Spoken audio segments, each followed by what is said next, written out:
Yamal serait en pleine déchéance et ça va être la fin du joueur qu'on ait pu connaître. L'un des plus gros cracks est en train de partir en roue libre et les gens ont peur de ça. Et bah, c'est faux. s'il y a bien une chose que la vie nous a montré, c'est que le sport est regorgé de leçons de vie. Et il n'y a pas à s'en faire parce que Yamal, la saison suivante, il va rouler sur les gens. Pour moi, la saison suivante de Yamal sera celle de la confirmation, celle de la validation de son niveau et je vais t'expliquer pourquoi. C'est tout simple, parce que les gens pensent que ce gamin a fait la fête beaucoup trop longtemps durant cet été, qu'il a balancé des nains de gauche à droite. Le gars, il est en déchéance depuis son premier match avec des Sud-Coréens.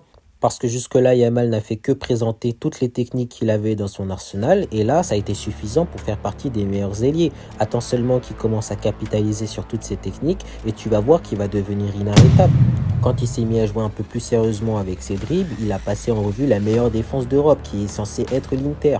Quand il a commencé à s'étaler dans sa pleine classe, il a ridiculisé l'un des meilleurs latéraux, qui est Di Marco. Quand il a commencé à maîtriser ses frappes, tu as vu comment on l'a surnommé Arjen Robben à la fin de saison. Seulement, cette année, je pense qu'il va se mettre au sérieux. La Coupe du Monde 2026 arrive, l'adversité va augmenter et l'agressivité aussi. Donne à ce fautiste l'opportunité de devenir le Hops et rassure-toi qu'il le fera avec le plus gros des sourires. Parce que si jusque-là on avait du mal à fixer les limites de ce gamin, avec la Coupe du Monde 2026 et la C1 en ligne de mire, Yamal a plus qu'intérêt à vouloir traumatiser les papas autour de lui. Donc, méfiance.